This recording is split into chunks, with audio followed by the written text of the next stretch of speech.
Thank you. I'm Mike Clouden. I'm CEO of the Milken Institute. I think I know many of you in this room, if not most of you. Delighted to see you again. This is a very special forum that we're holding. It is by invitation only. Emphasize that. It will be up on our website later, but we're not webcasting it live as we usually do, so that you can be here exclusively for it today. The DVD rights will be coming out later on, so about that. No, and if it's pirated, I'm sorry, I apologize. Okay. First, just briefly mentioning, if you know, we have our global conference coming up on April 10th. Many of you are already registered. Not April 10th, April 27th to 29th. April 10th is the deadline for registering, so if you have not registered yet, please do so if you're going to attend. And as we note on this brochure, because we have several people here who are from nonprofits, if you are a full-time employee of a not-for-profit, there is a special, much lower rate, which basically is effectively our cost of having you there. So you are more than welcome to come at that rate if you are a full-time employee of a nonprofit. It's going to be an incredible event. Even if you're not coming, I think you'll enjoy looking on the website to just see everything that will be going on. Now, with that introduction, let me turn you over to our moderator today.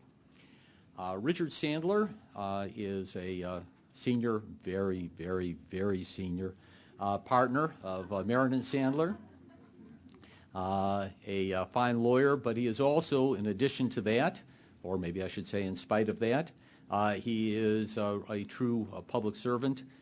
He volunteers his time in many different areas. He has been a major contributor to the community. He is the Executive Vice President of the Milken Family Foundation.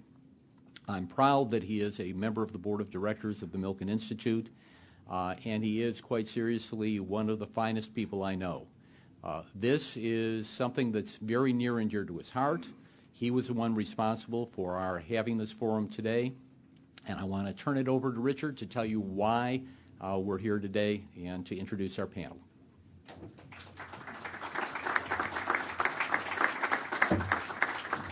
Thank you, Mike. After that introduction, I can't even say about Mike what I was going to say about him. So let me also welcome you all here today to the Milken Institute Forum. We're really very privileged and honored here today to have the quality of panel that we have. We have a lot of forums here at the Milken Institute, and we do get quality panels, but I can't imagine a panel of more knowledgeable, intelligent, and committed individuals with respect to any issues or problems that we do deal with and we do examine here at the Institute. At the Institute, we not only like to inform about the problems that affect society, the social costs, the economic costs that are involved with them, but we also want to examine the solutions. It's one thing to basically just become aware of a problem. Obviously, everybody here is already aware. You wouldn't be here today. But we also want to examine what we can do to be part of the solution, as our panelists are. I've been a resident of Los Angeles my entire life. It's always been my belief that the gang problem, as we read about it more and more and more, is a problem that affects all of us, and that we all have a responsibility to try to do something about it. It is not just over there. It doesn't just affect part of the city, and it's our responsibility to our families and to our communities to be involved.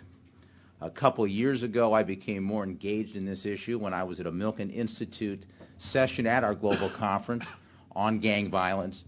The speakers that day were our city attorney, Rocky Delgadillo, Dr. Gary Slutkin, who is an epidemiologist, who's had a very successful program starting in Chicago relating to gang violence, and Dr. Connie Rice, who is also here with us today. I came away from that session much better informed, but also with a very positive attitude that positive things are being done in this area, and with a commitment to try to see what we can do more to try to bring the resources necessary to be effective in the area. I still remember the first comment that Connie made that day when she addressed the audience, when she said, the biggest problem that we have in finding a solution to the gang problems is having the political will for cultural change. And I believe that day I got the feeling that Connie was a little skeptical about it. I mentioned to her again today that we'll see if she still feels the same way today. The executive summary of a paper called the Citywide Gang Activity Reduction Strategy Phase 3, which the Advancement Project, of which Connie is a co-director, drafted several years ago, has a statement which I think kind of summarizes what the problem is, or at least will be our introduction as we go to the panelists and get started today. It states, Los Angeles is to violence what Bangladesh is to diarrhea, which means the crisis is at a dire level requiring massive response. Moreover, Los Angeles is the gang capital of the world. Although only a small percentage of the city's 700 gangs, an estimated 40,000 gang members, engage in routine violence, the petri dish of Los Angeles' high-crime neighborhoods has spawned a violent gang culture unlike any other, and this epidemic is spreading to formerly safe, middle-class neighborhoods. So let's meet our panelists and let's get started. At the far end for me anyway, is Dr. Malcolm Klein, the foremost expert in the field who's been studying street gangs for several decades. Out of respect, I'm not going to tell you how many decades, but let's just say it's been more than one. Next to Dr. Klein is Dr. Connie Rice, co-director of the Advancement Project, who I've had the privilege of getting to know over the last several years, a person totally committed to solving these types of problems, social problems, probably the most knowledgeable person I have ever met with respect to all the issues, both cultural, political, and who is where and who to contact. Next to Dr. Rice is Deputy Chief Charles Beck of the Los Angeles Police Department, who's very proud to be here and is very intimately involved on behalf of the police department in gang issues. And sitting next to Chief Beck is Detective Ray Bercini, who has a similar position. What? I didn't do it. I'll come back to him. Okay.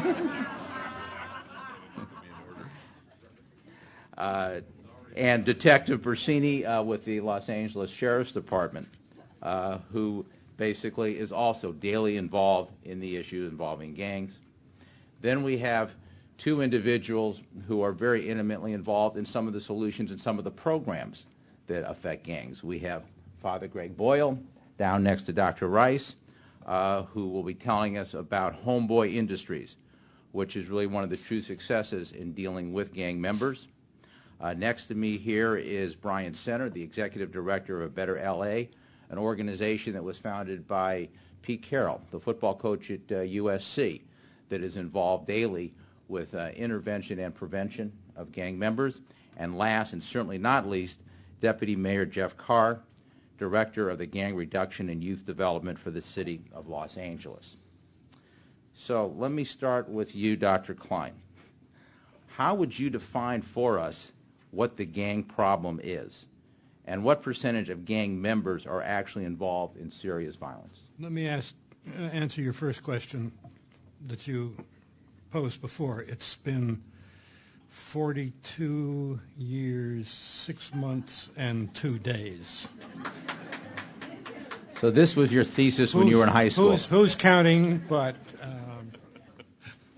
one result of that is that I end up being more of a myth buster than anything else in panels like this, and I suspect I'll get back to that. But I want to start out with what is the gang problem, as you asked. And if I could have slide 10, please. I don't know how well you can see that, but this is a definition of street gangs that was arrived at by about 20 American and European gang researchers and a few public officials who were concerned with developing a comparative gang study across countries. So it was necessary, if you're going to do that, to find a definition that will fit across jurisdictions, not just jurisdictions within the U.S., but jurisdictions across Europe as well as the U.S. This is remarkably different from all the definitions that are used by social service agencies here, by law enforcement here, who have definitions that fit their particular needs. This definition is minimalist. It says it gives you the necessary and sufficient components of what is a street gang. Durability, street orientation, youth, and involvement in illegal activities as part of their identity. Everything else we think about gangs, colors, slogans, the rhetoric, the racial identities, the gender ratio, and all those things are descriptors of gangs that we can use to compare gangs to each other. But almost all, 90 to 95% of all street gangs fit under this definition. The advantage also is that it separates out street gangs from prison gangs, which are also often confused with street gangs, from terrorist gangs, from motorcycle gangs, from adult criminal cartels, drug traffickers, and so on. So this is a definition that tries to draw attention to what is the least we need to know about a group in order to say, this is a gang. I want to do two things. One is to explain to you the advantage, as I think I've just done, for this particular gang definition. And then the second point is to say to you the gang problem is not a gang problem. Research has identified 5 variations on street gangs. There are names for them. I don't have a slide for this, but they're called traditional, neo-traditional, compressed, collective, and specialty gangs. One of the difficulties that practitioners have in dealing with gangs is they don't distinguish between kinds of gangs. And it's very important if you're going to intervene in a gang situation or a community situation with gangs that you know something about the kind of gang you're intervening with. Many of the things that people do to intervene, to prevent gang activity, are counterproductive because they apply to the gangs techniques, modalities, procedures, programs, projects that don't fit. I am guilty of having been involved in that. In my first 3 years as a gang researcher, I evaluated a program which sounded really neat. Had street workers out there working with the kids and trying to find jobs for them and representing them in court and working with their families, which had the overall effect of increasing the cohesiveness of those gangs and increasing the crime levels as a result of that increasing cohesiveness. That is, we made more gang members. This is not a thing to be proud of. But most gang projects are in danger of doing this. Gang projects including police activities, church activities, social agency activities, and so on. So the gang problem is, A, that we have a big problem, lots of gang members. But the other gang problem is, for the most part, what we do with them or to them or for them gets converted by them into their own purposes and increases the problem rather than reduces the problem. I stand before you as an academic who says, my God, let's use research to form programs. What an interesting idea. But almost nobody does that except for Jeff Carr. Okay? Thank you. Let me ask also that everyone turn off their cell phones, Blackberries, etc., because it does get disturbing at times. Connie, Dr. Klein was talking about many things that are counterproductive. You know, first of all, tell us why Los Angeles is known as the gang capital of the world. But I'd love to hear and for you to tell us what are the things that you've noticed in your experience that have not worked and why, and what are the things that do work, and what does it mean to work? Yeah, well, let's start with that. What does it mean to work? I mean, in this industrialized first world, L.A. can be considered having more gangs and more gang members, although that itself is a question. I mean, you can have estimates of 40 to 80,000 for the county and 20 to 40,000 for the city of Los Angeles, and I've seen estimates of 1,000 gangs, and I've seen 700, I've seen 600, and it depends on how they're categorizing them. Are these the gangs that do most of the felony crime and only, or are you including skateboard crews and party crews in there, or are you just including the gangs that have systematic and high levels of criminal activity? We couldn't get any officers we interviewed who were experts in gangs and had been in gang detail for more than 5 years to say that the persistently violent gangs that make the headlines, they're no more than 3% of the whole gang population. Most of the gangs, at least the street gangs, I don't know which category, Mac, that is that just the sort of neighborhood, but they're not the specialty gangs. They're not the organized crime. They don't do the drive-by shootings, but they do produce the headlines. And it doesn't include the prison gangs, which you have to understand in a completely different context. So defining what works is hard. I have my own definition, and it may or may not apply, but my definition of what works is the kind of strategy that goes to scale in a hot zone. And the goal would be, for example, when we did our report, we mapped all of the areas where the high violent crime rates by gangs, violent crime by gangs was mapped with LAPD and LA Sheriff's data. And we identified, it's a corridor down East LA where the highest violent crime is, meaning killings and other high-level felonies done by gang members. And of course in pockets in South LA. And those are the hot zones. And they have 4 times the homicide rates, and they have all of the high gang crime. Well, when we mapped those, we looked at how many school-age children were in those zones, and we mapped that. So in our hot zones, in what I consider the county's hot zones for the highest level, most violent gangs, the city has 300,000 school-age children living in those areas. And the county, we estimate, because we couldn't get the data in time by the time we report, it's about 500,000 children countywide, including the city. So these are areas where the gang presence is known. The parks are controlled by the gang. The housing projects in the neighborhood, the gang has influence and control over that territory. There are gang recruiters in the neighborhood schools, the hallways. Now, mind you, these are tiny pockets of the poor areas of LA. These are not the entire ghetto or the entire barrio. These are tiny pockets, sometimes square block areas where you identify a hot zone. And I would identify what works as a strategy that at the end of 5 years, you could see measurable reductions in the post-traumatic stress levels, which are high in these areas for school children. You have the neighborhood organized for the comprehensive after-school activities so that the children are actually safe waiting for the bus to go to school, walking to school. They're safe in the hallways and the bathrooms in school. They are safe in study halls after school, and they are safe walking home to school. And they can actually go to the parks in their neighborhoods to play soccer without being run out. So my vision of what works is being able to go in and say, you're not going to get rid of the gangs in that neighborhood. You're not going to save every kid from a gang. And it's not just gang violence. It's the bullying. There are other kinds of violence that these children are exposed to domestically.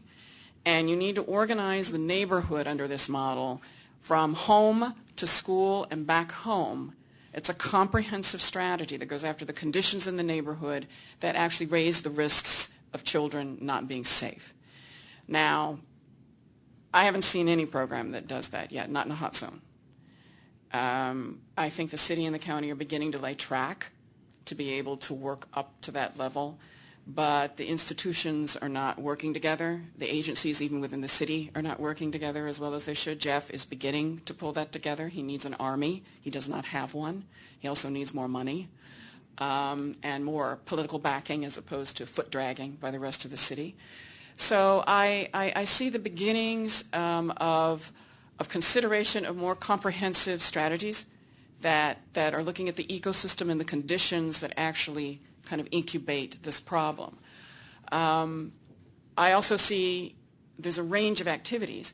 Father Greg there's the individual, and then there's the ecosystem, and there's a whole set of institutions as well as the family. You've got a lot of levels of response, and you have to all come together. The individual stuff, I can't think of anybody who does it better than Father Greg.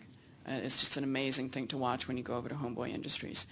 But the individual responses need to be backed up with the institutional and the government and faith sector.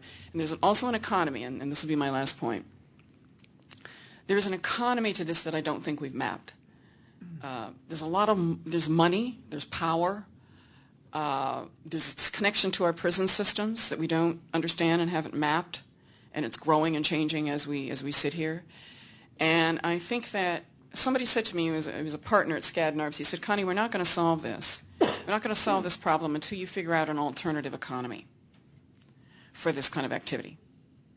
You're not going to solve it until you find a different source of money and jobs and economic activity. And that's my next thing to study. Thank you.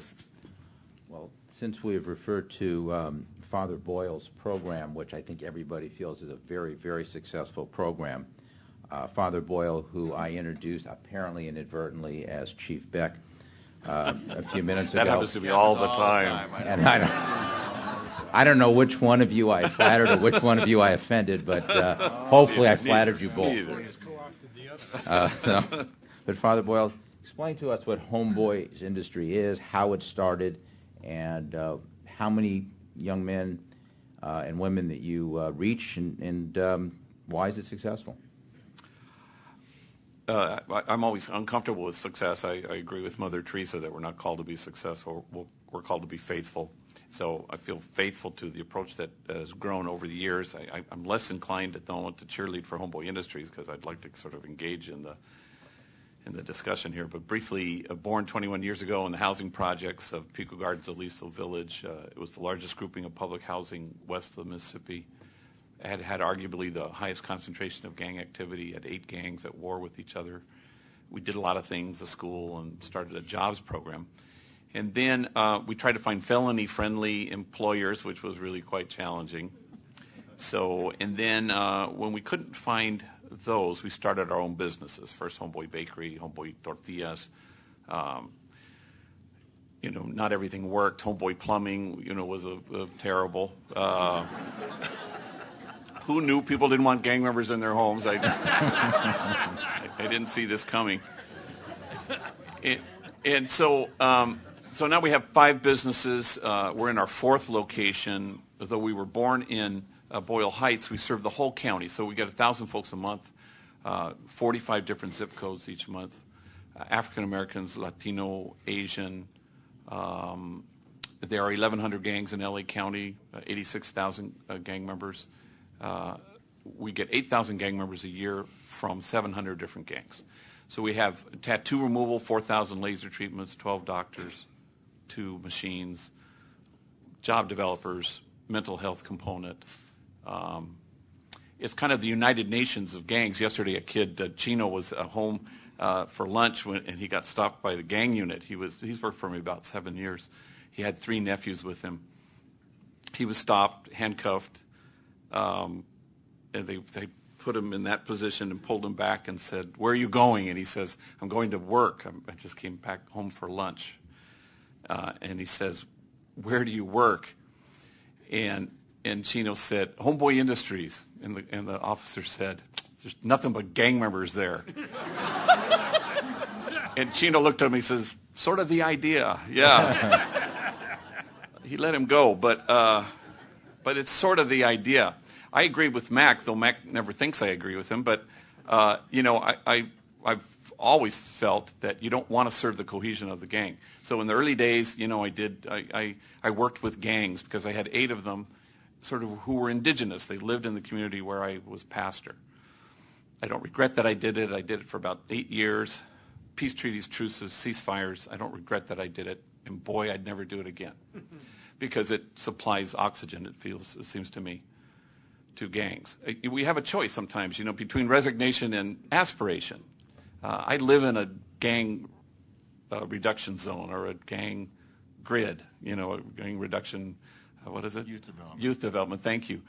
And I've lived there for 25 years. And so I don't speak for that community, but I listen to that community. I've never heard anybody in that community, including gang members, talk about longing for the day when gangs get along. They all long for the day when gangs aren't part of the landscape, where it's not part of their multiple choice for their kids. A, go to college. B, learn a trade. C, join a gang. Every gang member I've ever met longs for that.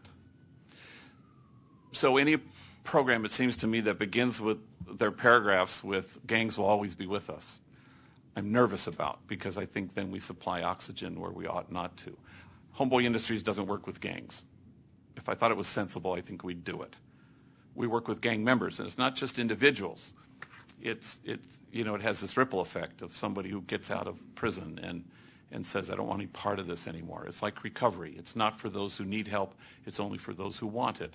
I don't coax the unwilling, because that won't ever work anyway. Everybody knows that in recovery. No amount of me wanting that kid to stop using crystal meth is the same as that kid wanting to stop. It's the same with gang members. I'm a little nervous about comprehensive because it feels to me that the gang-related homicides have gone down since 1992. We've had a spike here and a spike there. But the people in LA have done comprehensive for 20 years. And a lot of those people are in this room. You know, LA Conservation Corps, Communities in Schools, LA's Best after-school program, a place called Home, Homeboy Industries, for 20 years, some longer. But for about 20 years, which is sort of a life cycle in social thinking in terms of anthropology. And gang-related homicides have been cut in half and then some since 1992. I think we have the best chief in the history of the department. But I also think it couldn't have happened if it weren't for LA Conservation Corps and a place called Home and, frankly, Homeboy Industries. If you want to lead, walk behind the people. You know, I'm a little annoyed at we've suddenly discovered comprehensive. And I say, oh, come on, where you been? The people in this city have done comprehensive for the last 20 years. And my fear is that we reinvent the wheel when you have programs like LA Conservation Corps that's out there with 4 wheels on the ground, threadbare tires like all of us are, trying to figure out how we're going to proceed with reducing funds.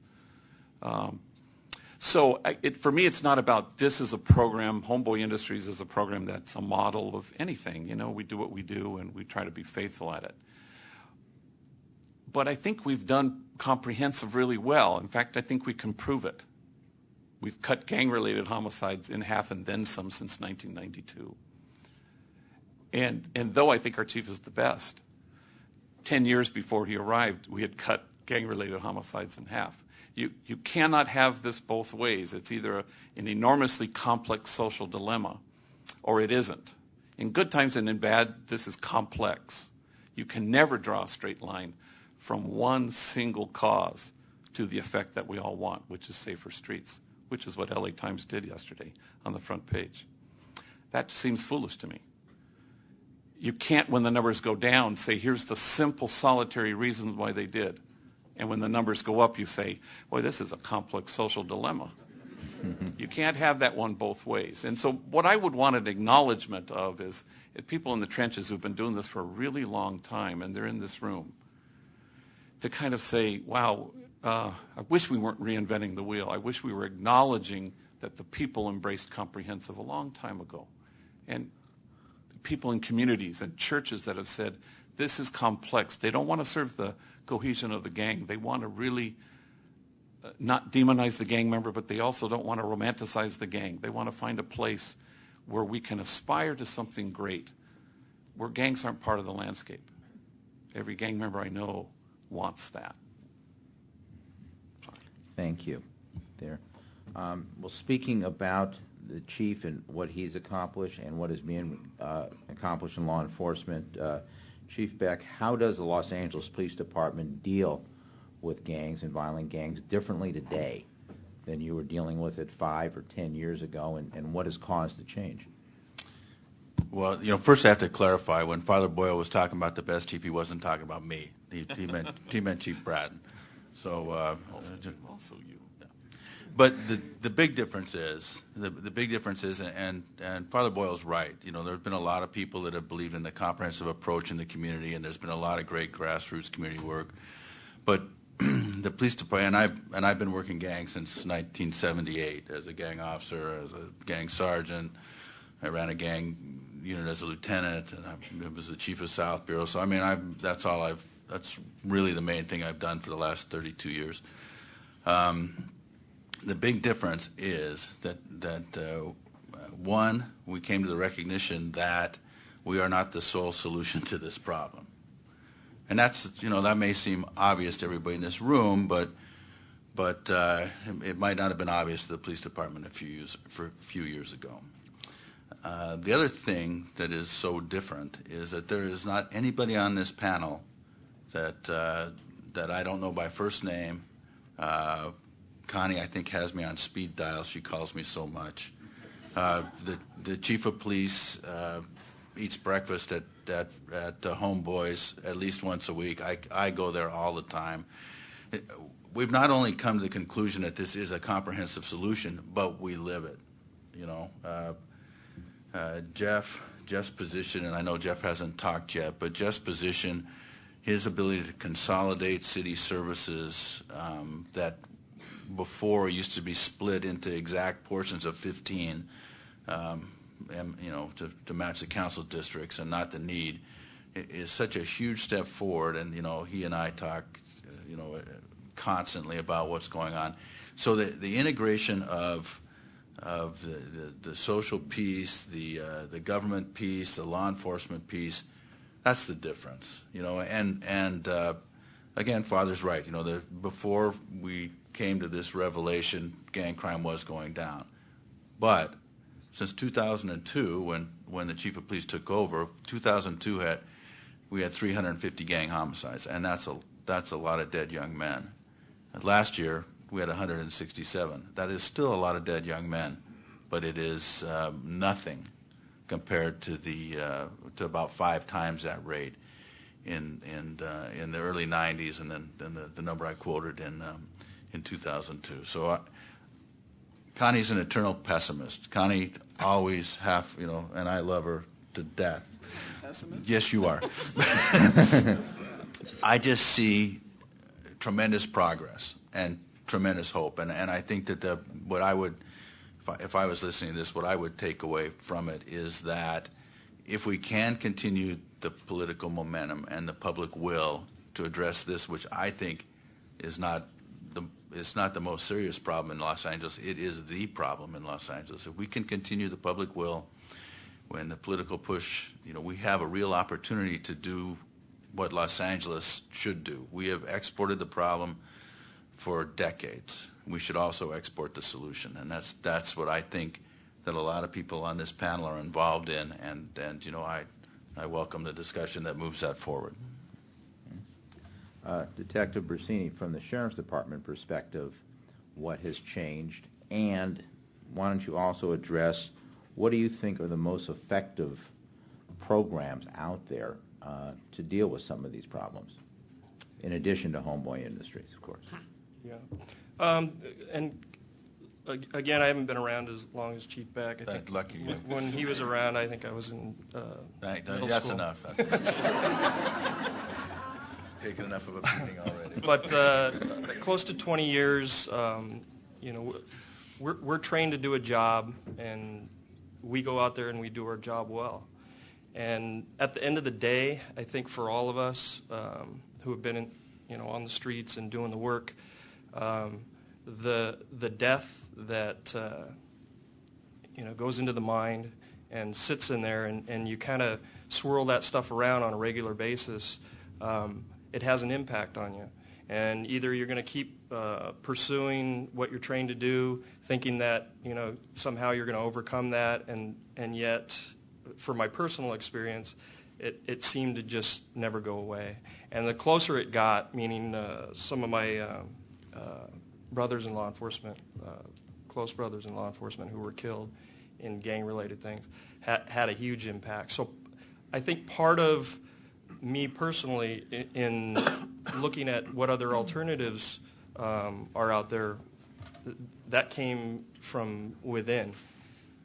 On the other hand, my resistance to all this, a few years ago, I wouldn't be sitting on this panel, maybe with the chief, but not anybody else on this panel.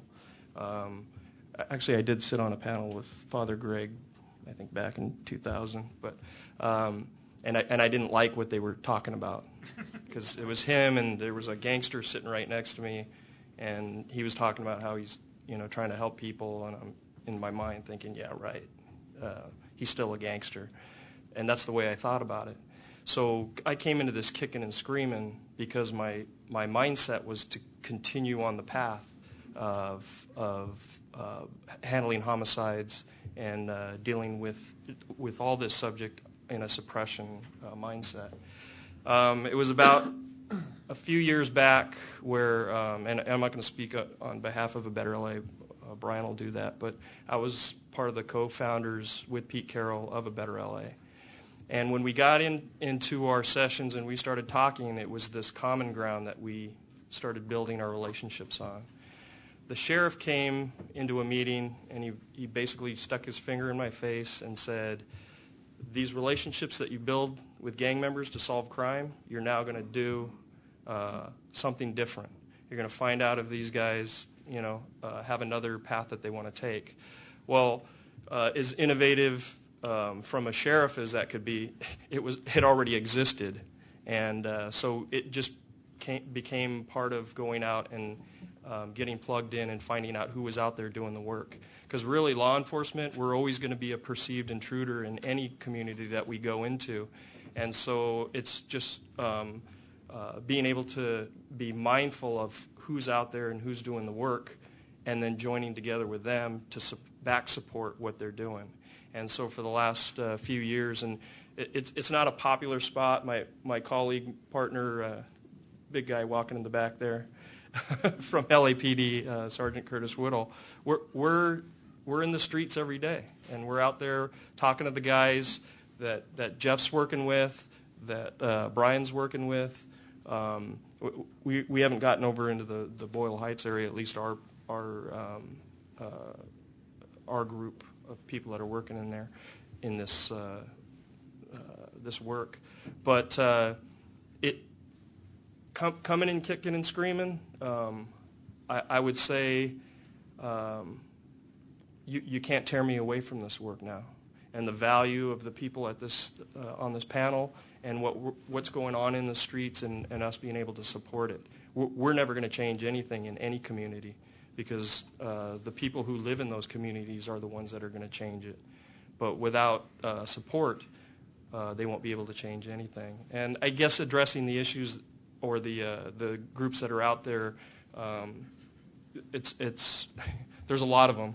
There's a lot of groups, and I think Brian and Jeff can probably talk more on who they are. But part of what we're looking at is supporting those efforts. Thank you.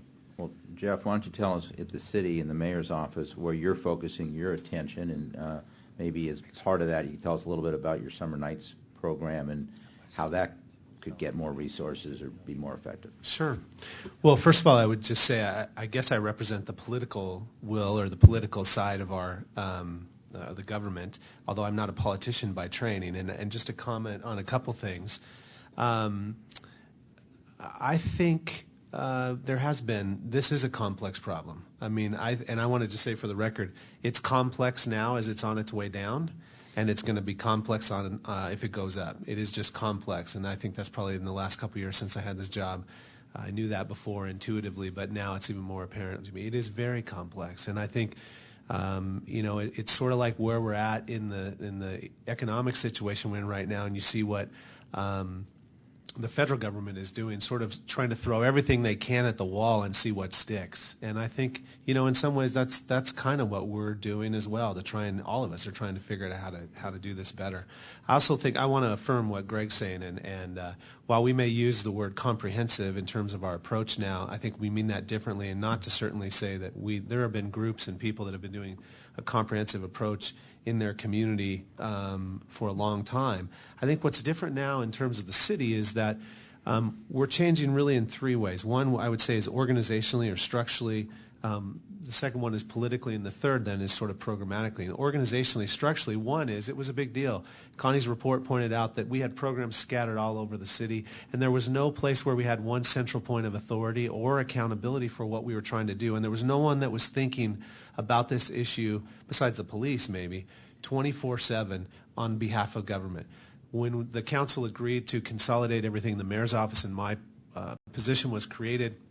That's my job. That's what I do, 24 hours a day, 7 days a week, with my BlackBerry on my hip. I think about and deal with this problem, and been to a couple hundred shootings since I got this job.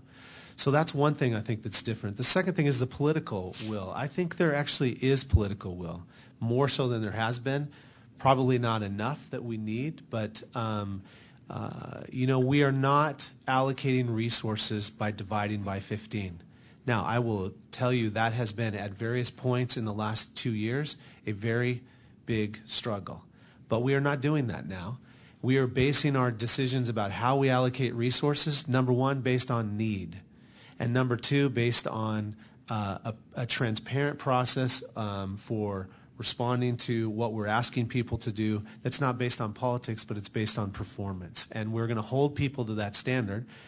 And the proof will be in the pudding 2 years from now when folks who didn't follow what we asked them to do and we threatened to cut their funding and they went to the council offices and said, don't cut us, and we still cut their funding, then you'll know that we're telling the truth, that that's what we're committed to doing. And then I think the third change is programmatically. Targeted in the sense that we've identified 12 of what Connie calls the hot zones, 12 of the areas in this city that are most traumatized by this violence. They have 4 times the violence, gang-related violence on average than the rest of the city of Los Angeles. It's comprehensive in the sense that we're trying, and we've made progress, we've laid some tracks, but we're not there, to get all the various interests and folks working together, to get law enforcement, to get community-based organizations, to get neighborhood councils, residents, rec and parks, try and get the county. We're still working on that, but we're trying to get the county and those agencies to be a part of this process as well and work together to really be comprehensive. And then we're focusing on 2 primary things. One is prevention, and we're trying to do what Dr. Klein has been saying. We are targeting the young people that are most at risk of joining gangs. We've developed with Dr. Klein's and others, researchers' help, an assessment tool that tries to get at the young people who are exhibiting risk factors that are very specific to gang joining and then say those are the kids that we're going to serve. And we have some nonprofit organizations that are screaming and yelling because they want to make all those decisions and say we know best, not let the research be driven, and we're going to continue to do that. Not that we're not taking their input and trying to learn as we go along, but we are going to use that assessment tool to try and get the kids that are most at risk and focus our resources around prevention to stop kids from joining gangs in the first place. And then secondly, we're trying to look at intervention in a comprehensive way to not only interrupt the violence, and sometimes that means we got to talk to the guys that are actually perpetrating the violence and see if we can at least temporarily get them to stop, but also then do what Father Boyle is doing in terms of giving people options, giving them realistic pathway to move in a positive direction.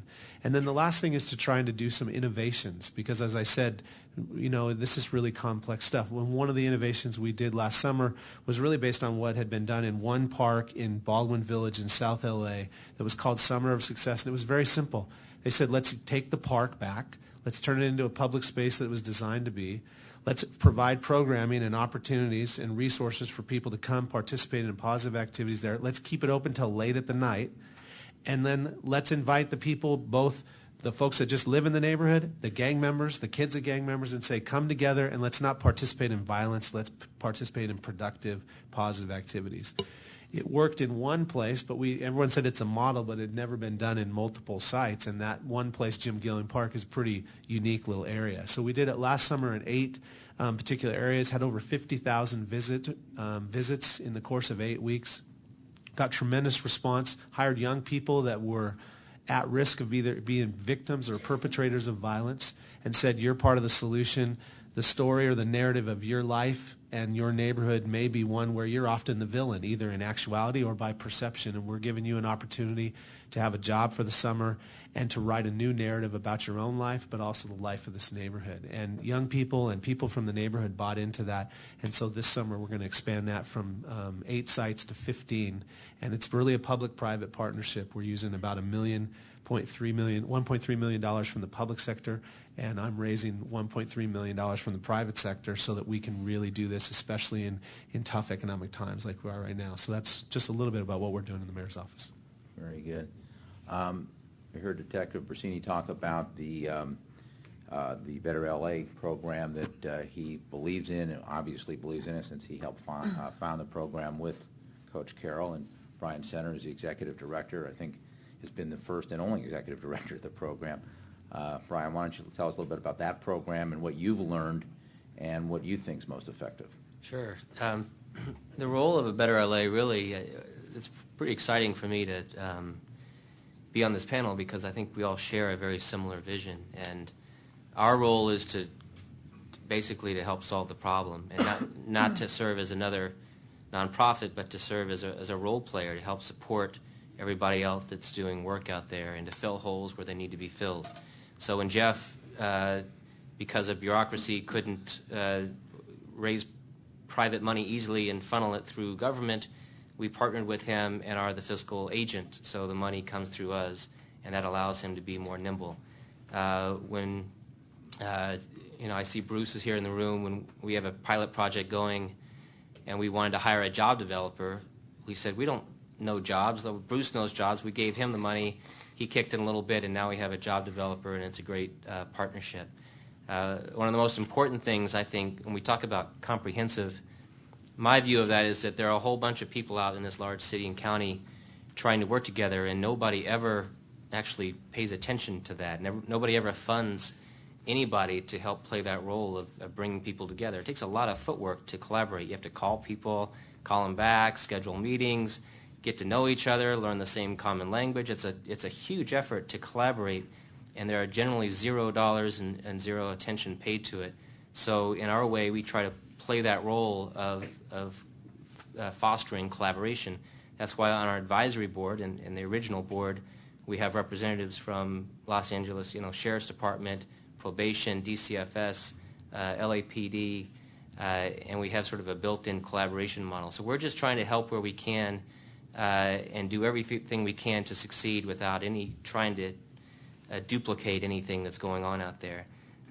One of the projects that I'm most proud of and excited about is one of the hot zones experiments, really the first in the county to get going in an area called West Athens, where it's the same idea that we've been talking about, that it's a targeted approach. You take one community, and the theory is that there's a relatively small group of people in the area that are causing 90% of the chaos, and those people traditionally have been isolated and ignored and called monsters and arrested and gotten more dysfunctional and caused more chaos. And that's why the problem in these hot zones never seems to really change that much, even when the general statistics go down around crime.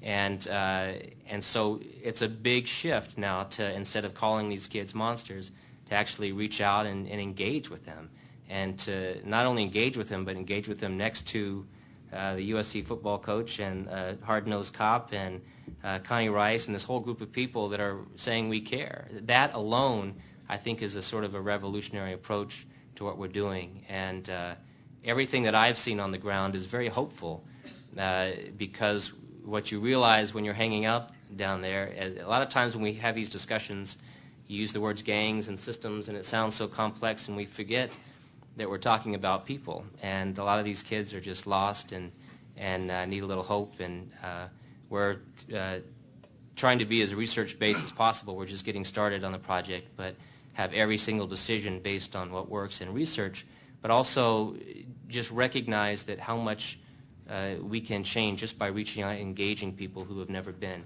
engaged, and then to follow up with approaches that change their individual behavior and impact the community as a whole. And we were talking about it before we came out, just a quick story to kind of put a human face on this so we don't get too academic, is that a lot of the violence that we're talking about is very petty. It's very random. You looked at my girlfriend wrong. In old days, that might have been a fist fight behind school, and now that's a shooting. And when I was working at Molina's office, that shooting would have been 10 deaths because of the retaliation back and forth. And the guys that this idea of building communities from within, as Ray said, the people who can really only solve this problem are people who live in that community and are there and not going away. And their relationships with the people who are in gangs, and their ability to calm people down, call everybody up, stop rumors, stop the retaliation, instead of, and I believe that's one of the reasons why the homicide rates are going down, because, like I said, several years ago, when I was watching it, one murder would turn into 10, now 1 is 1. And it's an incredible difference that there are a lot of nuances and there are a lot of complexities, yes, but the strategy and the starting point of where we're at is a very simple idea, to reach out and to help the people who've never really been helped before, and we're seeing tremendous success. Mm-hmm. It's interesting, we talk about the complexity of the problem and the breadth of what is being done. We've heard from all 7 of our members so far, and not one person has said, well, what I was going to say has just been said, or I don't want to repeat. I mean, there's that much to talk about and also that much going on. Let me open up a little bit more to the panel now in general, and I'll start with Connie, but anybody can answer these questions since they say that you're the pessimist here. I never really thought it that way. But do we have the political will today? I'll be the pessimist. You can. No, it's not clear.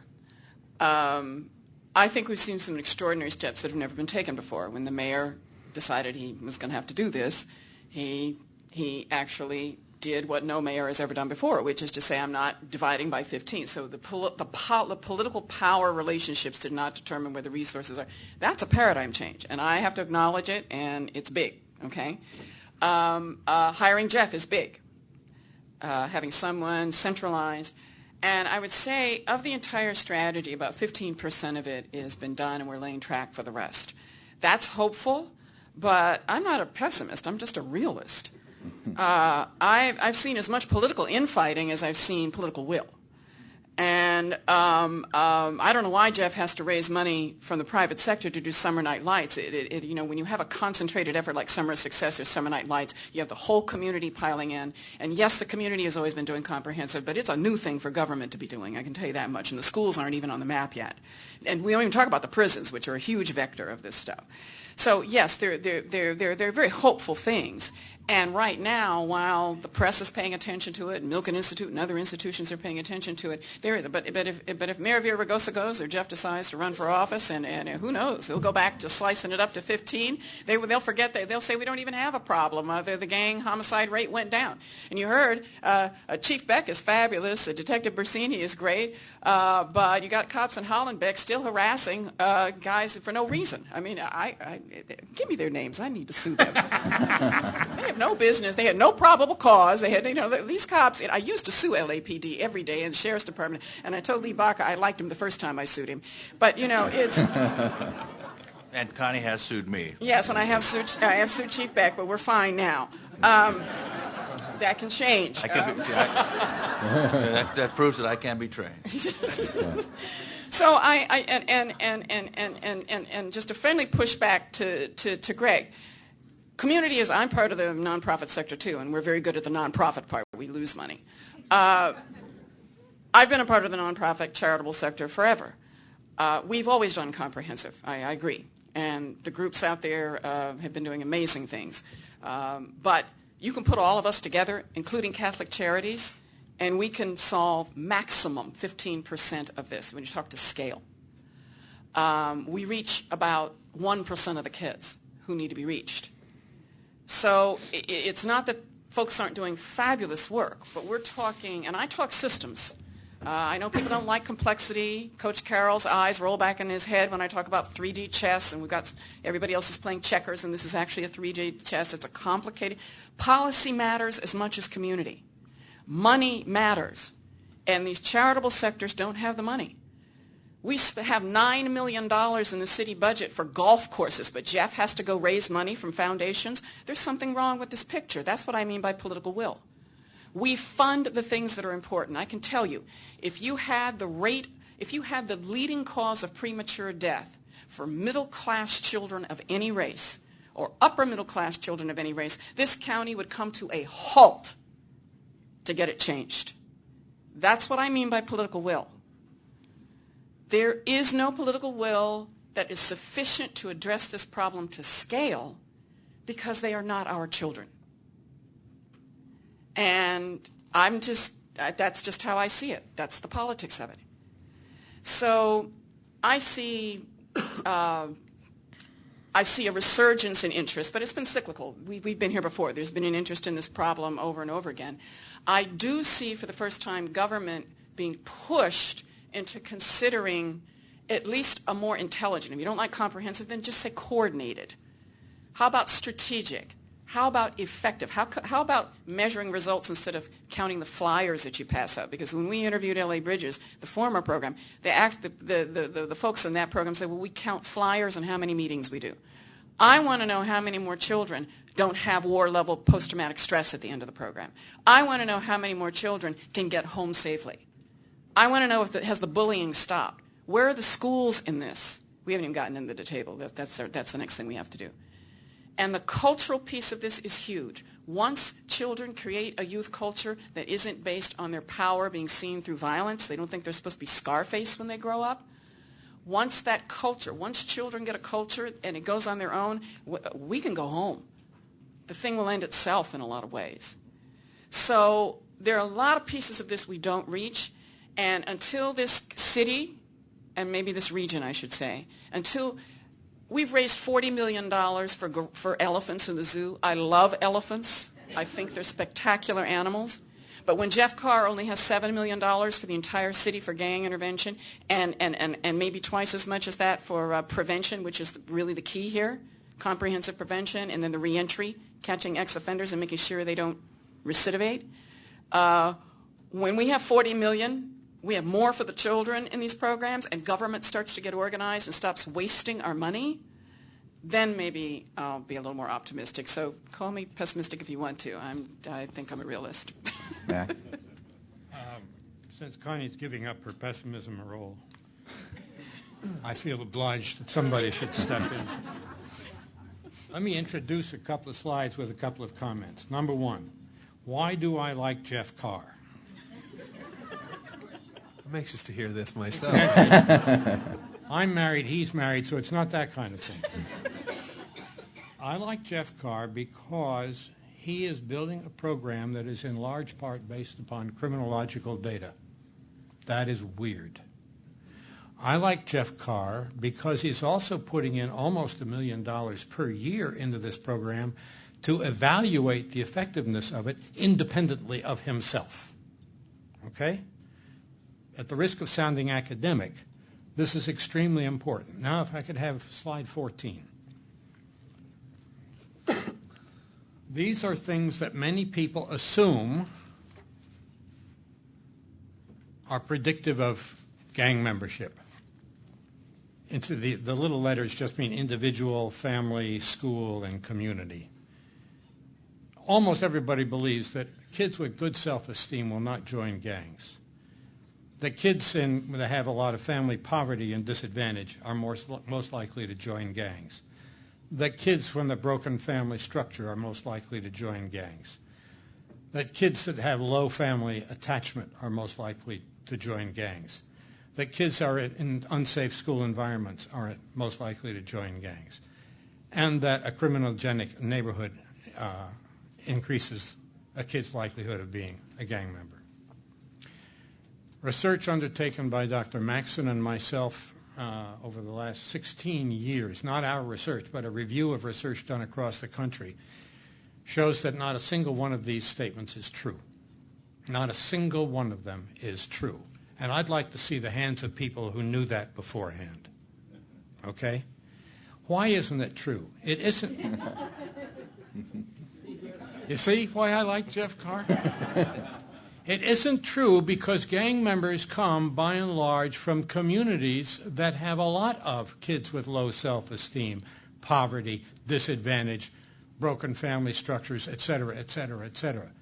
But most of those kids in those communities do not join gangs. The issue is which of the kids from those neighborhoods, from those families, from those schools do join gangs. So what research tells us is if you build your programs on the basis of these kinds of conventional wisdoms about why kids join gangs, you're going to build an ineffective, wasteful program. Is that pessimistic enough? Let me have slide 11. In the same process, we reviewed approximately 60 gang prevention, intervention, and suppression programs across the country, not just in L.A., although some of them are here in L.A. Let me introduce this by saying to you that you've just heard from most of the members of the panel about successful programs here. I dispute that. And I dispute it because not a single one of them can show independent evaluation data to show that those programs are effective. Not Greg Boyle, not our law enforcement people, not Better L.A. I'm sorry, they don't have independently evaluated programs to show whether they are successful or not, or where they are successful, in what way they are successful. I keep ragging Jeff about the Summer Nights program because there was no evaluation associated with that whatsoever. And he giggles when I say that, and we carry on. If you look at that slide, you'll see prevention, intervention, and suppression along the left-hand side. You'll see two parts of the chart, one having to do with individual targeting and one having to do with group targeting. Along the top of the chart are 4 kinds of targets that programs can use and do use to spend their money. They target individuals. That's what the first column is. They target group processes, which are extremely important in gang issues. They target gang structures, or they target the communities from which gangs emerge. Now, if you go down to the bottom, you'll see some other figures. Those are the totals.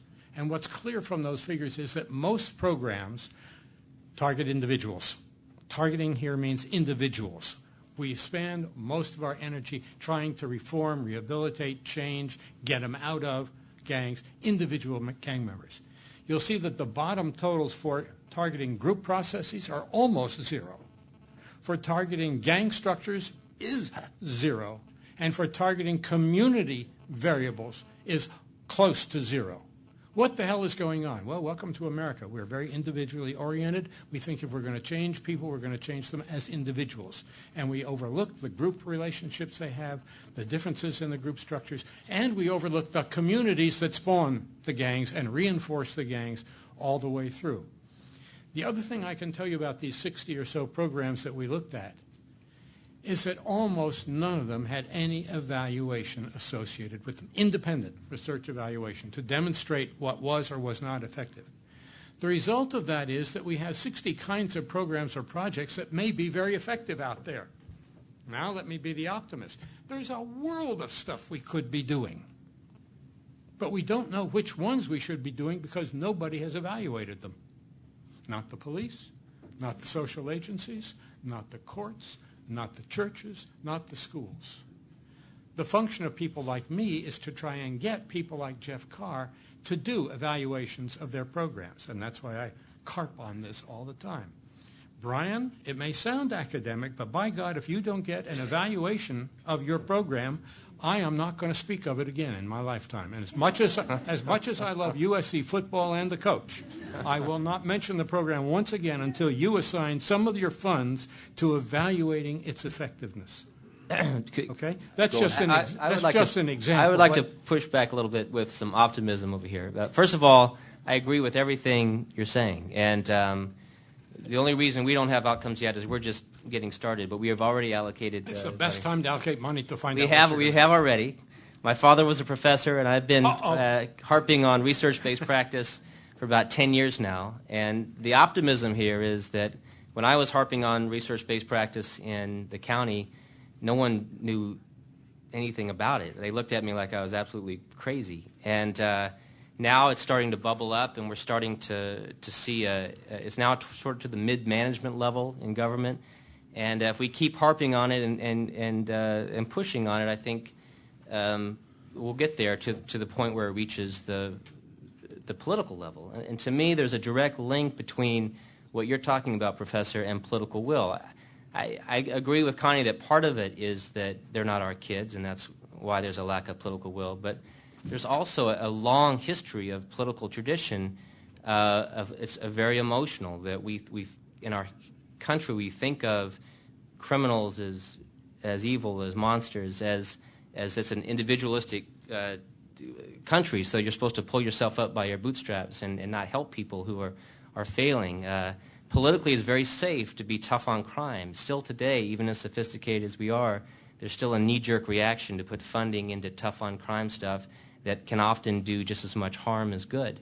And so the more that we can educate people about that it's politically safe and it's the right thing to do and it follows research of what we're doing, which is completely opposite. We're reaching out and hanging out with the gang members and the ex-gang members. We're saying that self-esteem doesn't work. We're changing the landscape. If we can educate people on that, and that's one of our goals at A Better LA too, is to educate people on the things that everyone here is talking about, then our hope is that politically it becomes a little more safe to allocate the money that Connie is talking about to these issues. So I think it's all related.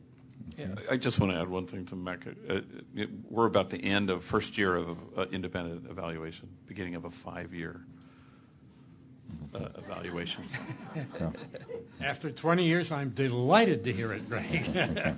And could I see some of the plan for that evaluation? I would. I would love to know what you're going to do. I'm only going to ask one or two questions, and I'm going to open it up. So we're going to try to save at least 35, 40 minutes for all of you to ask questions that you may have. But Jeff, since you're the one person that I know for sure that Mac likes, so it's all temporary. He did tell me that he's very, very fond of Connie also. So, Jeff, what could we in this room do? What could we do? Because as I said at the beginning here, part of our goal is sort of a call to action. How do we become part of the solution rather than just better informed? What would you tell the people in this room, some of the things they could think about doing? Well, I think this issue of political will is very important. One thing I'm learning about politicians or elected officials is they really do respond to public pressure. So, sometimes I think people think, well, if we do this sort of campaign or something, that it'll never make a difference. I am telling you now, I did some of that when I was on the outside for 20 years and wasn't always sure how effective it was. I can tell you, being on the inside now, that stuff really does work. When you organize and you pressure elected officials, you can move the needle on political will. So I think that is important for just everyone who's a citizen to know you can actually change what we mean by political will. Secondly, I think we'll change the political will on some of the stuff. It's why I'm committed to trying to evaluate what we're trying to do, because I think generally if we could prove to people that the stuff we're doing is actually working, I think people would support it with their tax dollars. They would say, you know what, I want increased investments in this kind of stuff. But we haven't been able to put together the data beyond the personal stories that I used to tell and still can tell to be able to make the case to say this is worthy of our political investment. And here's how that targeted approach and the strategy we're using is actually effectively working, and this is how that translates into dollars. I think that moves political will as well. I think, what Greg said, there are a lot of organizations right now that are struggling. I think helping those organizations in these difficult times to weather the storm is important through financial gift. I think it's finding jobs for folks with a felony. Unless you know somebody who has a felony, and I don't just mean like a white-collar felony. I mean somebody who has a felony, okay? You just do not have an understanding of the barriers that are involved to try and get over the hump to be able to get back into the workforce, even if you've given up your old life and you really want to try. It is really hard. And so I don't want to make light of finding employers who will say, you know what, I'm willing to take a calculated risk to hire folks from Homeboy or other organizations that are working with young adults, the LA Conservation Corps, who might have those backgrounds. That is a big deal. That's even more of a big deal now when we have 12.1% unemployment in the city of Los Angeles, because the competition is much different. So those are just a few things, I think. And then I also think, get involved. Don't be afraid of people. Don't be afraid of certain parts of the city. Come to our Summer Night Lights programs. Come to the park. Volunteer. Cook a meal for kids in the neighborhood. Volunteer to mentor a kid. There's all kinds of things that individuals can do as well, I think. Okay, thank you. Unless anyone else on the panel wants to make another comment, I was going to open it up to questions at this point. And first of all, I'm asking everybody, please ask questions. I know there's a lot of people that are very knowledgeable in this area, probably a lot more knowledgeable than I am, that are here in the audience. But we're not looking for speeches. We'd just like to have questions. I also want to acknowledge the fact that, there are programs where people are working very hard and having successes other than just the programs we've talked about here. You've heard the LA Conservation Corps mentioned. Bruce Sato's over here, who hosted me one day and showed me what they're doing. I see Charles Boyd's here from the LA Urban League, who I visited with a couple weeks ago at Crenshaw High School, who's working on one of the things that Connie talked about earlier. How do the kids get from home to school, back home safely without being interrupted on that place? So there's a lot being done. Obviously, we've heard there's a lot more that needs to be done. But let me open it up. There's people walking on with the microphones, and go ahead. Well, first of all, thank you very much. This has been very informative and enjoyable to hear all of your comments. Is there a stereotypical characteristic of a person that would join a gang if it's not self-esteem and everything else that you listed in those neighborhoods in your experience, what is the motivation? May I?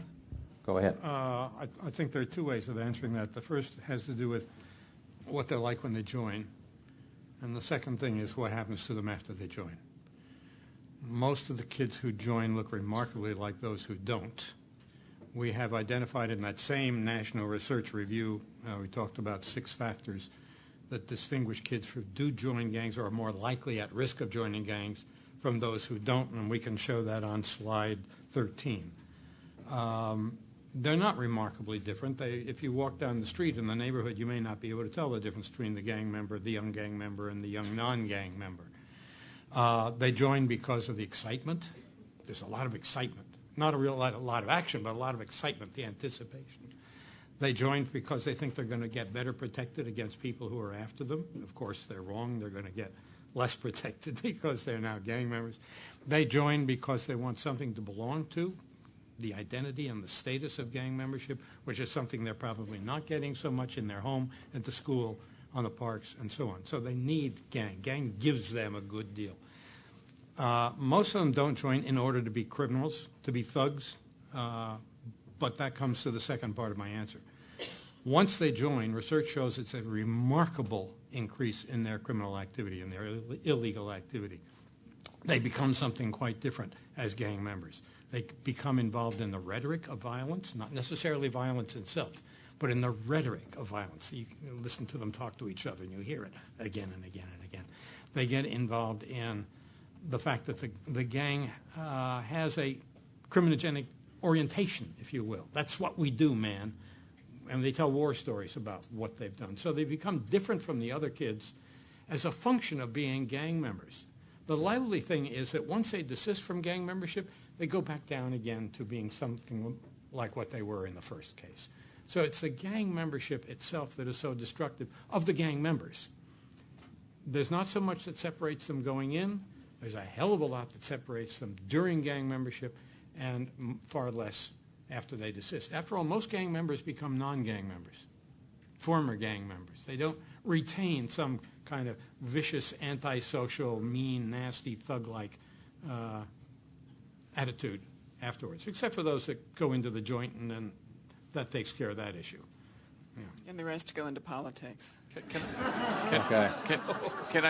just want to add one thing to that slide that I showed you are the 6 factors that were found that do separate out those more likely to join gangs than those less likely to join gangs. We're talking 13 to 15-year-olds, 12 to 15-year-olds, and those are the ones that Jeff has built into his gang prevention program. I just want to add one thing. One of the problems with that kind of coming to the conclusion of why a kid joins a gang is we ask gang members.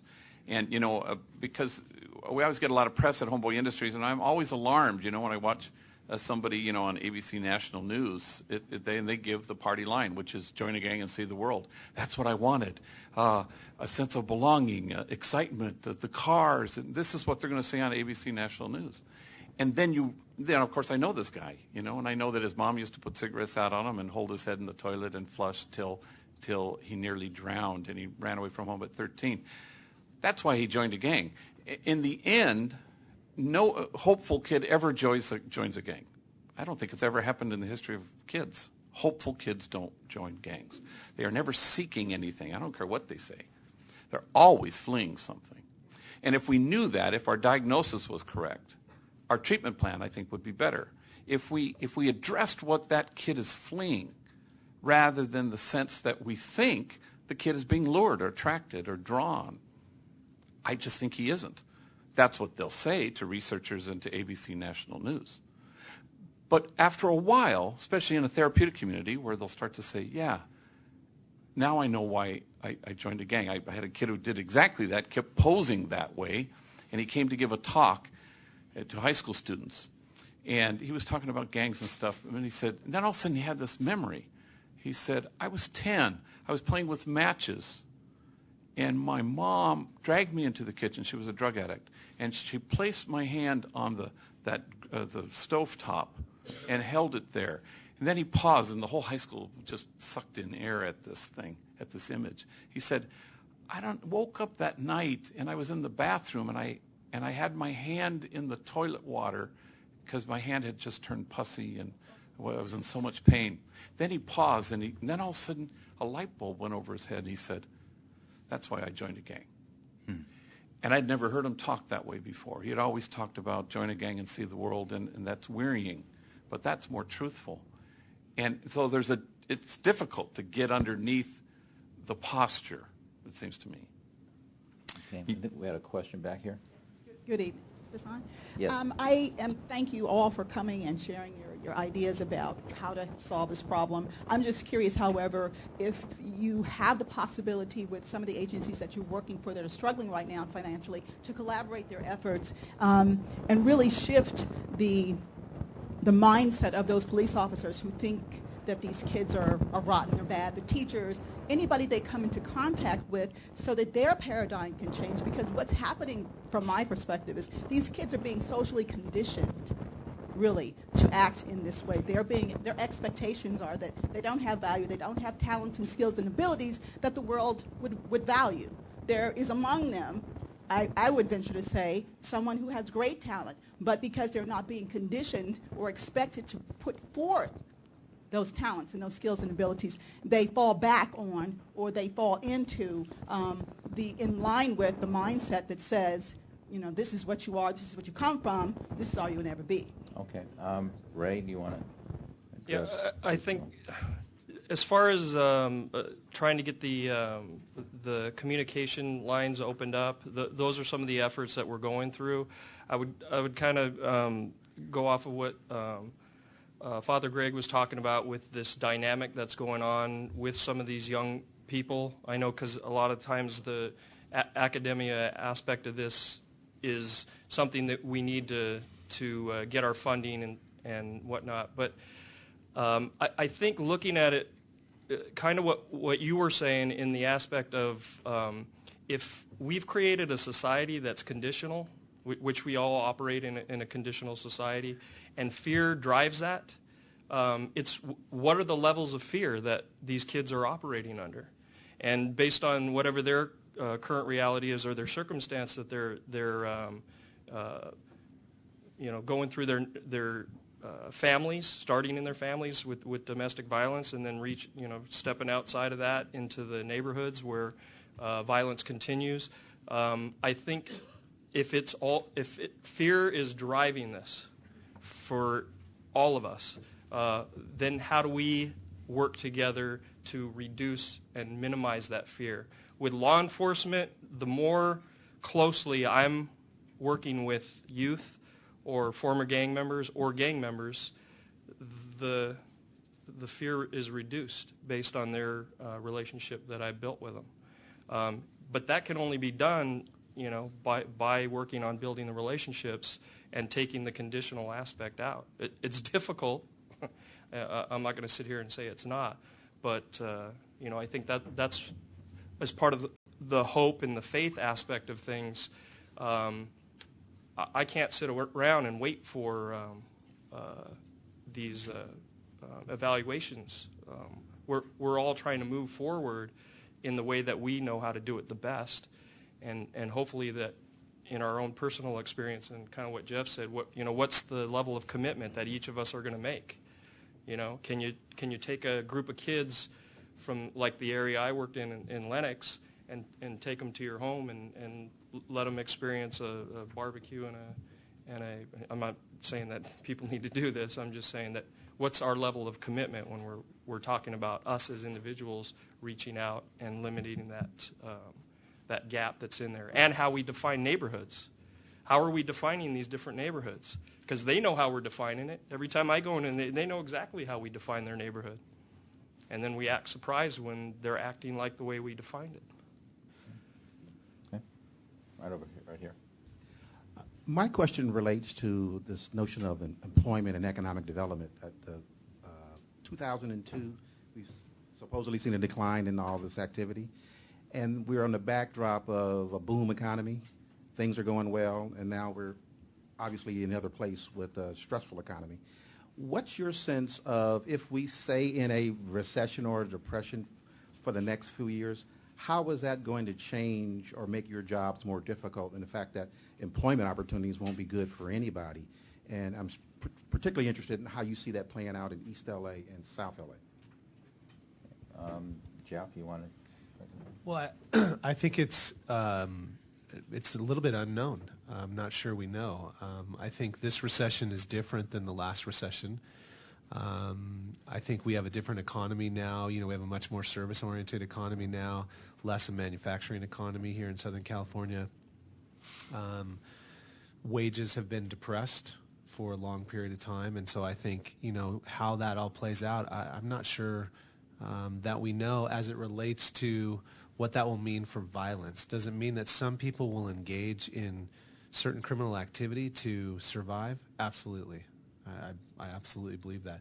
Will it create spikes in terms of, to counterbalance or counterweigh against what we've been experiencing over the last few years in terms of declines? I think the jury's still out on that, and so we'll have to see.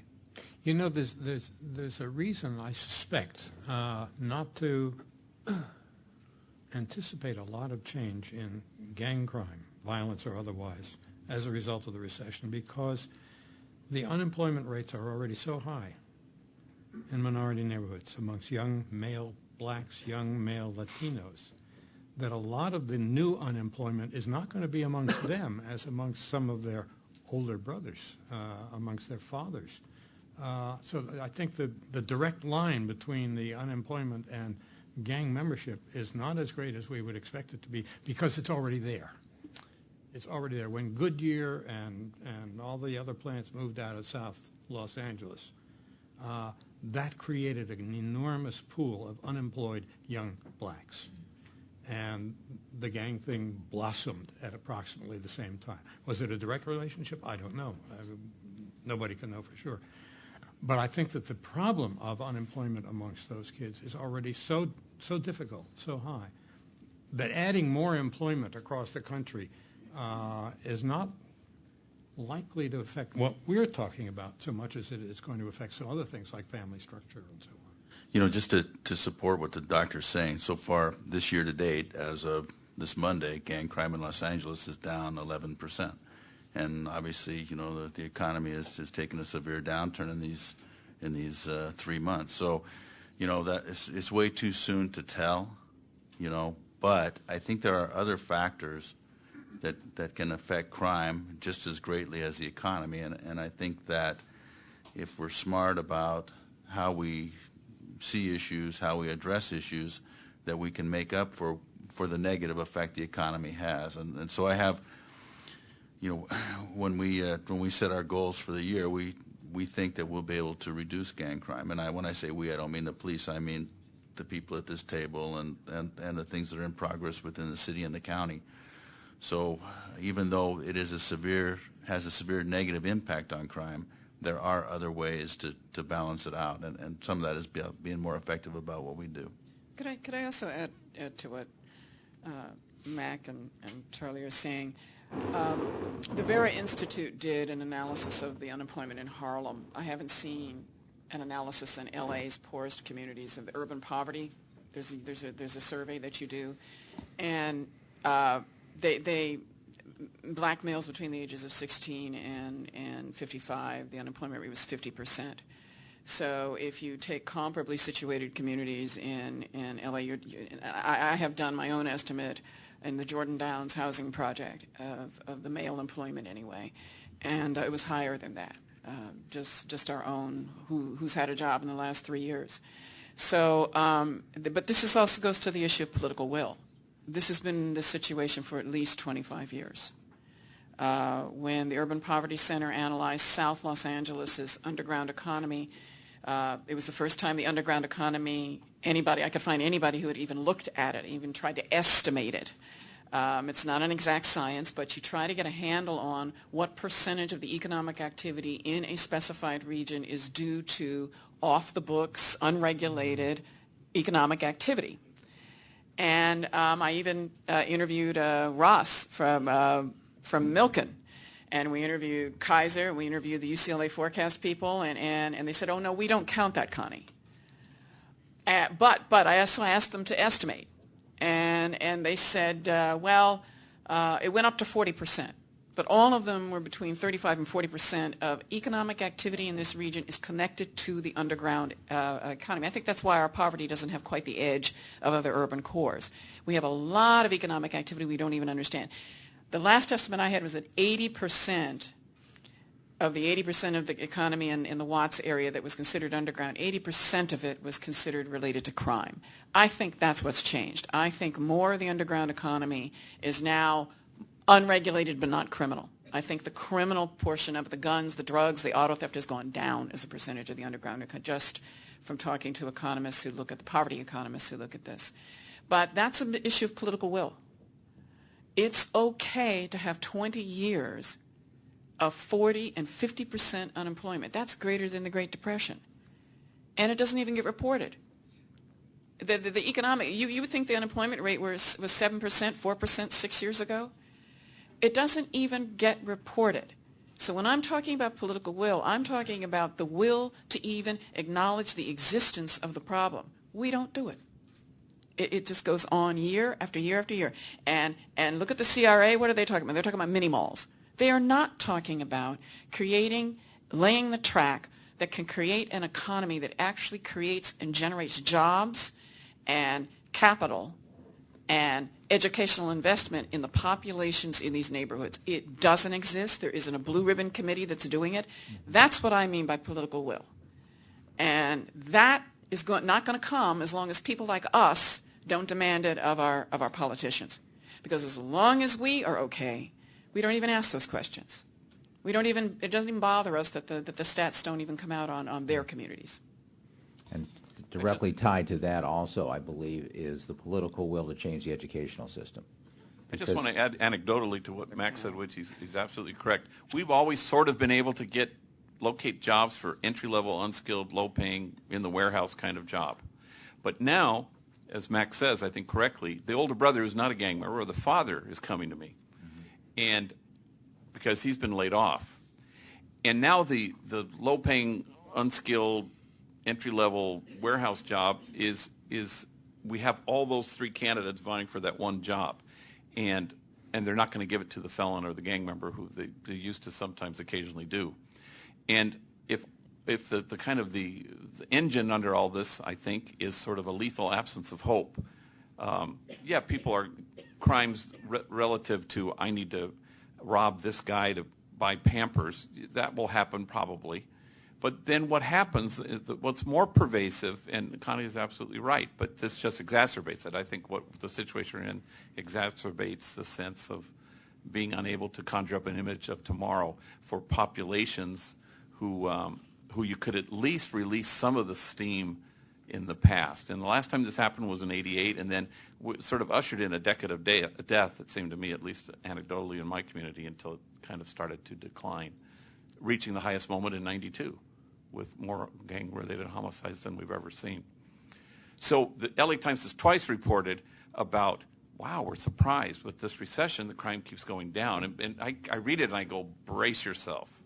And not to kind of be alarmist, but my office, my job description at the moment is watching grown men cry. At least we were always able to kind of release the steam, and I could hire more, and I just can't do it. I can't hire every gang member. The community has to be willing to say, send me somebody. So. Okay. Right here. Hi. For the stimulus bill in general right now, I know that, I'm right here if you guys are looking.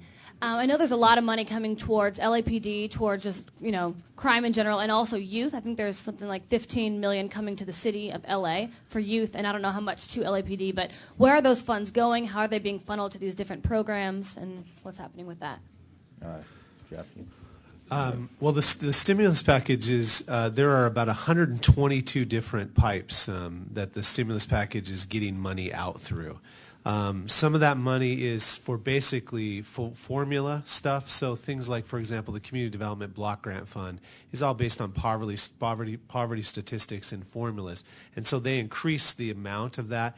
Los Angeles, in that example, will actually get $19 million more from the stimulus package for Community Development Block Grant Funds. And there's situations like that all around.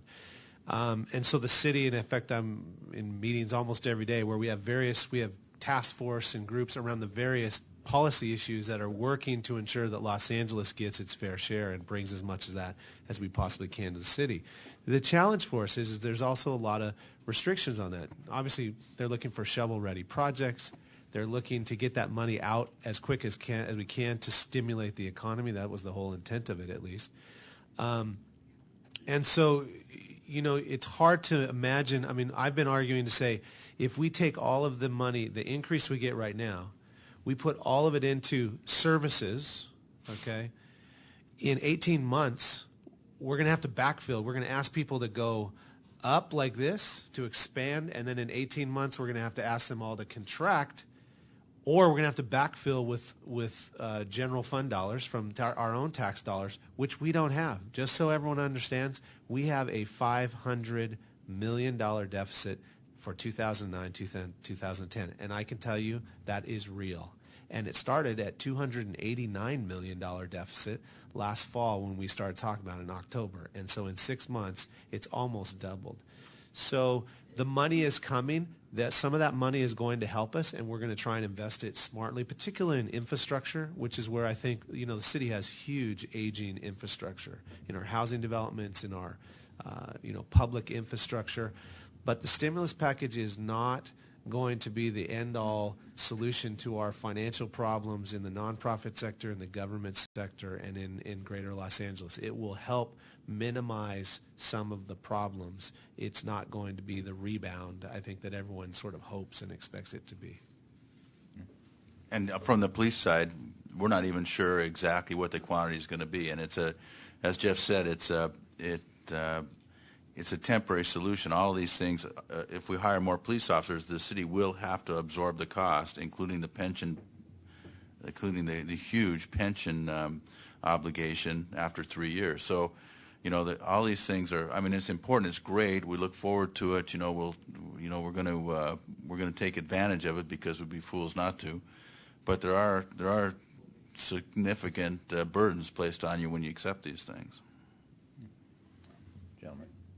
Can we ever expect a solution to this problem without a comprehensive job program where jobs are created for the people that we're talking about? They're not going to find them in the private sector, particularly now because of the reasons that were given. It's kind of ironic. I was thinking as Jeff Carr was talking that we've created in Iraq, we're paying sons of Iraq to work, and we find it reduces violence, but we don't create it here. And until we do, it seems to me that we're going to have bigger deficits because we're always chasing this problem instead of making the investment. To make Connie Rice's point, at the time of the Depression, when the people that were unemployed looked like us, we knew exactly what to do. We created jobs. We didn't create service programs. We didn't do research. We created jobs. We know that. And until we learn that, I don't think there's a solution. The other thing, I'm a little surprised that there's been so little mention of drugs. Is drugs not a problem with gangs? Because the way we waste resources chasing the drug problem, until we get a comprehensive drug reform, how are we going to solve these problems? Thank you. Okay. Charlie, you want to? Well, just on the, I'll take, obviously, Father Boyle is much better equipped to answer the jobs issue than I am. But I will talk about the drug piece because that's a huge issue, and there's a couple of things to it that I think are important. This year, I combined the gang and narcotics divisions within the Los Angeles Police Department. So, and that's in recognition of the fact that these two things are inexorably linked, especially in Los Angeles. The other piece is the linkage between what's going on, and this is one of Connie's favorite topics, and she can speak much more eloquently on it than I can, is the linkage between our street gangs and the drug cartels in Mexico, which is facilitated through the prison system, which is really sad. And the destabilization of what's going on in Mexico and how that will visit Los Angeles and, probably all of the Southwest and maybe even all of the United States because of the insatiable need, and I'm stealing some of Connie's phrases here, the insatiable need of America for drugs. And, this is a much bigger issue than just gangs, because gang members, believe me, they may use some, but they don't use most, and they don't pay for what they use either. So it is a much bigger problem than just gangs, and it is going to affect everybody in this room at some time, because if the type of violence that has occurred in Mexico even creeps over our borders, a lot of us, me included, and I've lived in a violent world most of my adult life, are going to be shocked, because that is something that we have never seen here ever. And I've stood over 1,000 dead young men, but that's a monthly occurrence in Mexico. And I would just add, it's a tiny, tiny percentage of the prison gangs and the street gangs that are connected to this international stuff, the Russian mob, the Armenian mob, the Mexican mafia in the prison, in our prison system. And our prison system is nothing but CEO headquarters for our state gang drug cartels. But if we don't end the war on drugs, we've spent $1 trillion in 30 years, and marijuana is the largest cash crop in the country. It's beyond stupid. We're not just stuck on stupid, it's beyond stupid. And if you took, in interviewing the FBI, I asked 3 FBI agents, if you took the drug money out of the picture, would the cartels in Mexico be able to buy submarines and threaten the national sovereignty of Mexico? And the answer was no. So the drug policies and our gun policies. Now, our gun policies are loony, okay? Lunatics. And Ann Rice Lane, our pioneer on reducing gun violence, it's almost like guns are a religion.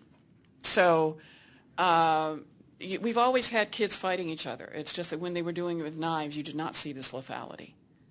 It is the guns that have produced the lethality.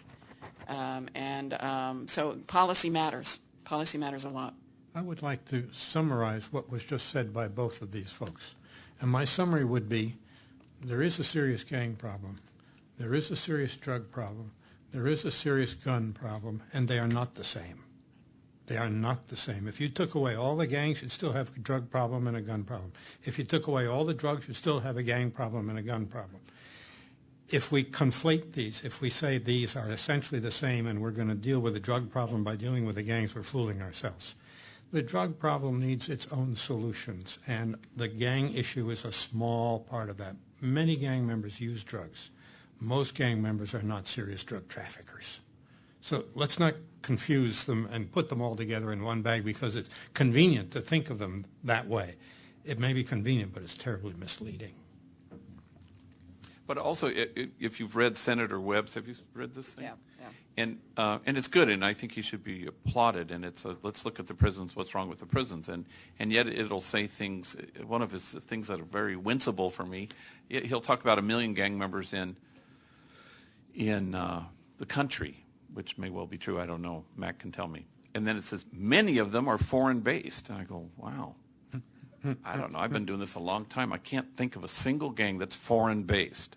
Now, in El Salvador, they can say MS is foreign-based. I mean, it started here, and they can be complaining about that, I suppose. But I look at that and I go, boy, that's dangerous. These are the kinds of things where you start to say, whoa, don't say that. Because even if there is a connection with the Mexican cartel, and it's tiny slice. It's aberrational. It's not normative. And then the other thing, of course, he mentions in there that's kind of wincible is the thing about the reentry programs. They're sort of non-existent, and he sort of blames the programs. But this was raised earlier. You know, if we prepare inmates for nothing, nothing awaits them when they come out here. We've lost our right to be surprised that we have the highest recidivism rate in the country. That's not the fault of folks who are trying to find jobs for inmates who've been released. It's really, we need to change the culture. So although I applaud this, there always comes these moments where we conflate, and we do have this moment where we say, this is all about that, or it's primarily foreign-based, or the MS kind of hysteria, which was sort of, again, you want to be sure to put this in a perspective that doesn't kind of get too catastrophic or alarmist, so that we can actually do something effective. Okay. Yes. I've got a question. What would Boy Scouts, Girl Scouts, Little League Soccer, would that have any benefit as far as, alternatives to gangs in these neighborhoods? I know these programs take a lot of parental involvement. But would that have any value, or do they exist in these neighborhoods? I mean, there are gangs of sorts, but with positive messages.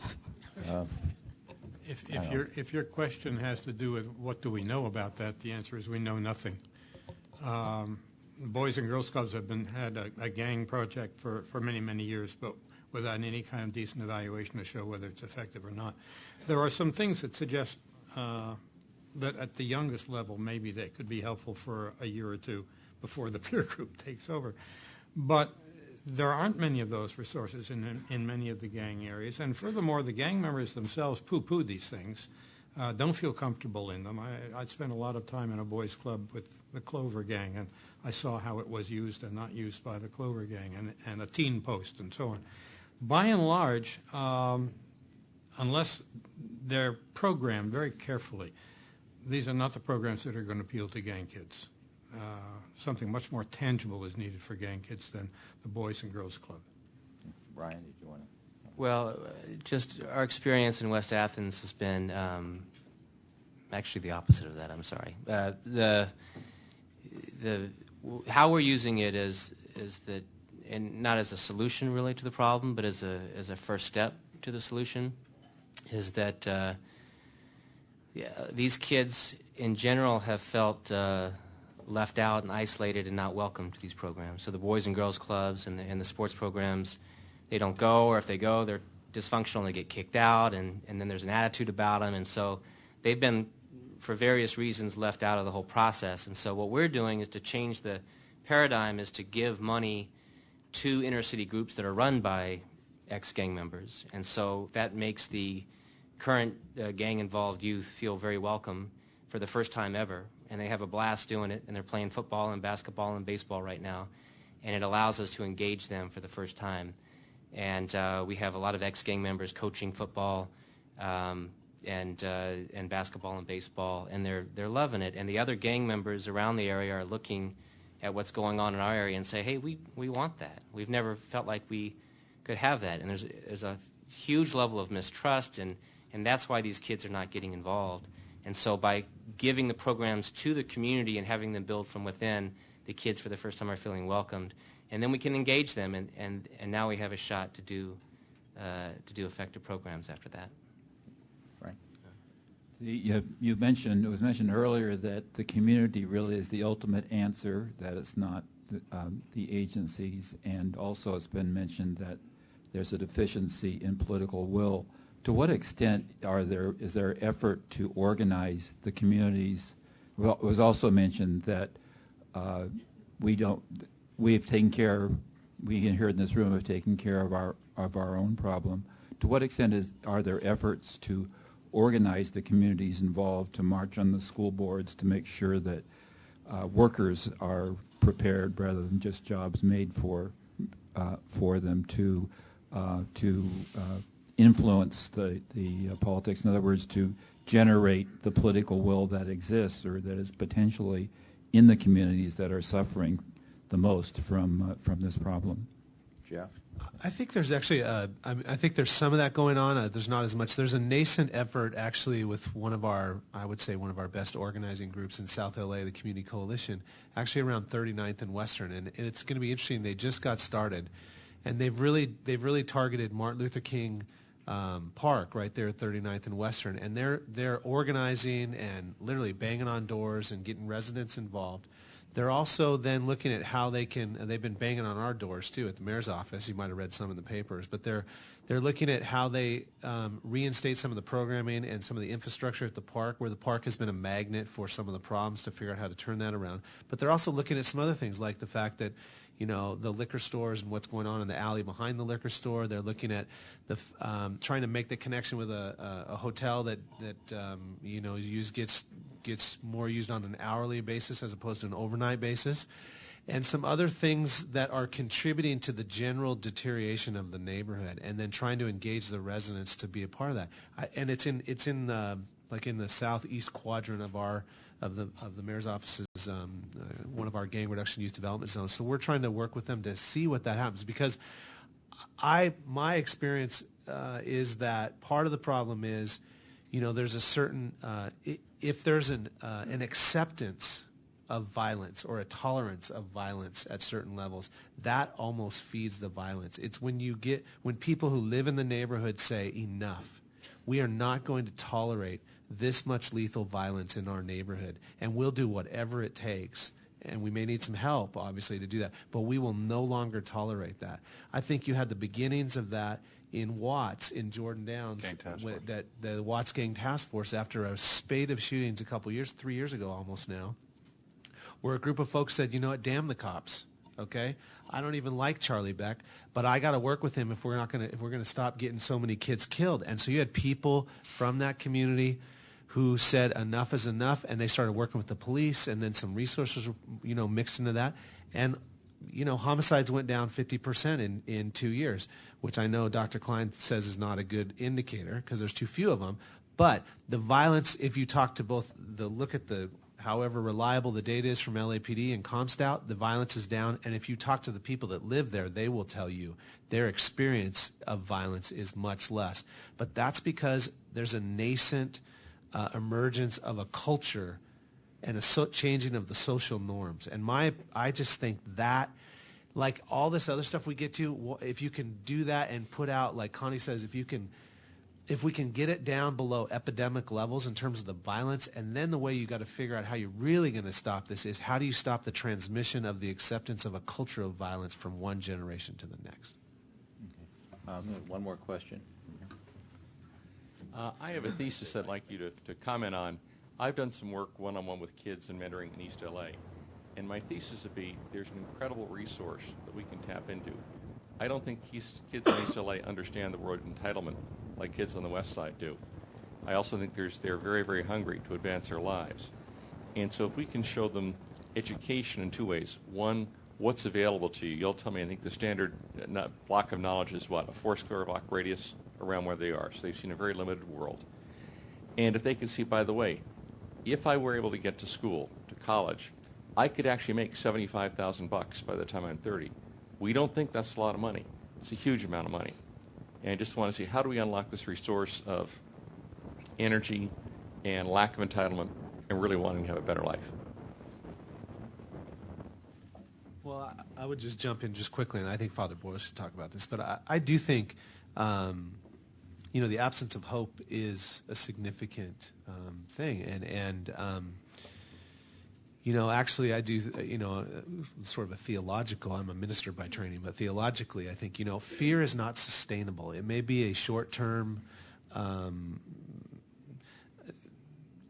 tool to actually change behavior, but it's not sustainable. The only thing that's sustainable is hope. And so the lack of hope becomes its own sort of lethal weapon in terms of the destructiveness in the life of kids and a community. And so, but that's not an easy, that's kind of a touchy-feely thing, but that's not an easy thing to quantify. But I think it bears a tremendous, it's a part of the cocktail mix, I think. But Father Boyle, you should talk about that. Well, first of all, I want to applaud you for mentoring, because one of the great difficulties here, I think, in the city is that we disqualify ourselves all the time. We think, oh gosh, I'm going to let the police handle this or I'm going to let hardcore gang interventionists handle this. And there's a kind of a myth of step aside, let me handle this. And then we step back, the community steps back. This has never been a crime issue ever. It's always been a community health issue, always. If it's a complex community problem, then I think it requires a complex set of communal responses. All hands on deck. I can't imagine anybody in this room who could not impact this issue in a way that would be effective, and everybody in this room could do that. When we rarefy and specialize and professionalize and get it out of the hands of the community, and when we ever say step aside, let me handle this, including a priest who runs a gang intervention program, I'm not interested in that. I'm interested in galvanizing people to do exactly what you've done. If you ask, anybody who's managed to navigate their way out of this and have experienced a sense of attachment and have re-identified themselves after a gang life, have navigated the treacherous waters of their gang years, what worked? What helped you? Yeah, they'll say job and they'll say all sorts of concrete things, but a loving, caring adult who paid attention, That's what they all had in common. Since everybody in this room can do that, everybody must. And I think and you find ways to be able to be that, as well as engaging every stakeholder, not fewer stakeholders, not specialized, rarefied, professionalized stakeholders, but everybody needs to be a part of. Because I agree with Charlie. I think this is the issue, because it has impact quite beyond the gang members themselves. Okay. Charlie, do you want the last word? You know, and just to echo what Greg said, this is what LA is known for. I mean, when you go to wherever you go to see your family back east, or you go to Europe, this is what makes LA famous. And is that what you want? I don't think so. That's not what I want. Well, first of all, I want to thank the audience for those that care enough to be here to listen. I hopefully that you found it as informative and as thought-provoking as I did. And I want to thank the panelists not only for giving of their time, but I want to thank each and every one of you for doing what you do. And I am an optimist.